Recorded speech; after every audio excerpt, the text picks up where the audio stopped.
नमस्कार दोस्तों, मेरे पिछले वीडियो में मैंने जीवन में गोल कैसे डिसाइड करें इस बारे में आपसे चर्चा की थी। उसके पश्चात मुझे बहुत सारे प्रश्न बच्चों द्वारा पूछे गए।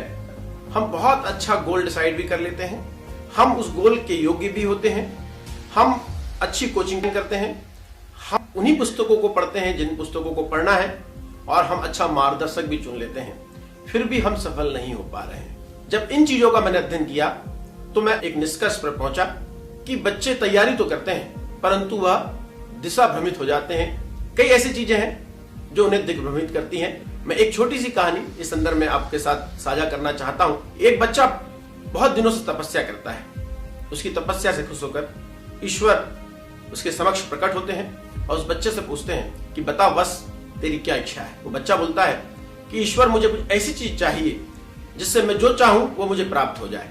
ईश्वर उससे पूछते हैं कि तुम कहां रहते हो। बच्चा बोलता है कि हे ईश्वर, मैं ये बाजू में जो नदी बहती है उसी के किनारे रहता हूं। ईश्वर उससे बोलते हैं कि तुम अपने घर की बाजू वाली नदी के पास जाना, वहां बहुत सारे कंकड़ हैं, उन कंकड़ों में गर्म कंकड़ है। आप प्रतिदिन उन कंकड़ों को उठाकर जो ठंडे हैं उसे पानी में फेंक देना। 1 महीने के अंदर आपको वो गर्म कंकड़ मिलेगा, वही आपके जीवन में जो आपके सपने हैं उसे प्रदान करेगा। वो बच्चा पहले दिन जाता है, कंकड़ को उठाता छूता है और ठंडे कंकड़ को पानी में फेंक देता है। इस प्रकार की प्रक्रिया 1 दिन, 2 दिन, 3 दिन, 15 दिन, 20 दिन हो चुके होते हैं। अब वह तेजी से पानी में कंकड़ डालना चालू कर देता है। 25वें दिन उसे हाथ में वो गर्म कंकड़ मिलता है। जैसे गर्म कंकड़ आता है, चूंकि अब धीरे धीरे उसकी प्रवृत्ति कंकड़ को उठाकर पानी में डालने की हो गई थी, तो जैसे ही उसके हाथ में गर्म कंकड़ आता है तुरंत उसको पानी में डाल देता है।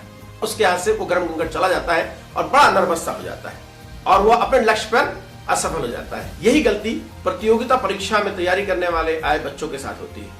वो लक्ष्य तो अच्छा निर्धारित करके आते हैं और उसके संसाधन भी अच्छे होते हैं, लेकिन समय के साथ साथ वो लक्ष्य पर ध्यान केंद्रित न कर पुस्तकों के कोर्स को खत्म करने की ओर अपना ध्यान केंद्रित करने लगते हैं और जल्दबाजी में पढ़ाई करने लगते हैं। वो इस बात पर ध्यान नहीं केंद्रित करते कि जो पढ़ रहे हैं उससे वो क्या सीख रहे हैं, बल्कि कितने जल्दी वो पुस्तकें खत्म करें, कितने जल्दी वो कोर्स खत्म करें, इस पर फोकस हो जाते हैं। दूसरी बात, जितने बच्चों के साथ वो तैयारी करते हैं, हर बच्चा, हर कोचिंग क्लास, हर टीचर उसे नई पुस्तकों के बारे में बताता है, तो उसका फोकस पुस्तकों की ओर अधिक हो जाता है, ना कि कोर्स की ओर हो पाता है, ना कि लक्ष्य की ओर हो जाता है।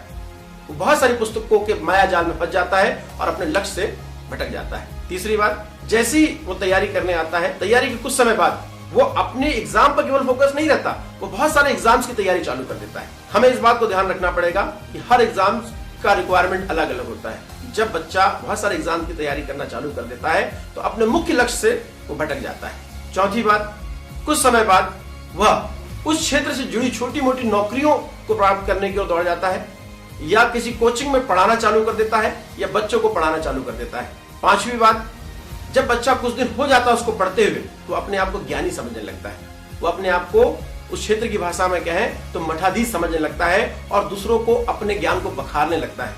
वो अपनी गलतियों को स्वीकार नहीं करता और अपनी गलतियों से सीखता नहीं है, अपनी गलतियों में सुधार नहीं करता है और वो गलतियां लगातार बढ़ती जाती है। छठवीं बात, बच्चा घर के मुद्दे, दोस्तों के मुद्दे, व्यक्तिगत प्राथमिकताएं, दोस्ती यारी या कहें कि नेतागिरी करने लगता है। अपने लक्ष्य पर ध्यान केंद्रित न करते हुए वह उन मुद्दों की ओर चला जाता है जिन मुद्दों की ओर उसे कभी नहीं जाना चाहिए। ये छोटी मोटी बातें उसे कब लक्ष्य से भटका देती हैं उसे पता ही नहीं चलता, और जब तक पता चलता है तब तक बहुत देर हो चुकी होती है। लक्ष्य उस मछली के समान है, यदि आपने पूरी तरह ध्यान नहीं दिया तो हाथ से स्लिप हो जाएगी या नजरों से ओझल हो जाएगी। यदि आपको प्रतियोगिता परीक्षा में सफल होना है, अपने लक्ष्य के प्रति भूख पैदा करनी पड़ेगी, अपने लक्ष्य के प्रति जुनून पैदा करना पड़ेगा, अपने लक्ष्य के प्रति जोश पैदा करना पड़ेगा और अपने लक्ष्य के प्रति आग पैदा करनी पड़ेगी। राइट ब्रदर्स ने जब ये सोचा कि मैं सभी को उड़ा दूंगा, मैं आदमी उड़ा दूंगा, लोहा उड़ा दूंगा, सामान उड़ा दूंगा, लोगों ने कहा पागल है साला। एडिसन ने कहा अब रात नहीं होगी, रात को भी मैं रोशनी से चमका दूंगा, लोगों ने कहा पागल है साला। टेलर ने कहा कि एक डब्बे के अंदर मैं पूरी दुनिया को दिखा दूंगा, लोगों ने कहा पागल है साला। ग्राहम बेल कि घर बैठे ही दुनिया की बातें मैं सबसे करा दूंगा, लोगों ने कहा पागल है साला। और आपके सामने जो लड़का खड़ा है, छोटे से गांव, छोटे से सरकारी स्कूल में पढ़कर जब इसने सोचा कि अब क्रिकेटर से कलेक्टर कमिश्नर बनूंगा और दिन रात पढ़ाई करने लगा, रूम में अपने आप को बंद कर लिया और लोगों से कट गया और केवल अपने लक्ष्य पर फोकस हुआ, तो लोगों ने कहा पागल है साला। ध्यान रखना, जिस दिन लोग कहने लगे कि लड़का पगला गया है या पागल है साला, तो सफलता आपके करीब है। अपने लक्ष्य के प्रति जब तक आप पागल नहीं होंगे, अपनी गलतियों को स्वीकारेंगे नहीं, जोश जुनून भूख पैदा नहीं करेंगे, सफलता नहीं मिलेगी। 2 पंक्तियों से अपनी बातों को अंत करूंगा।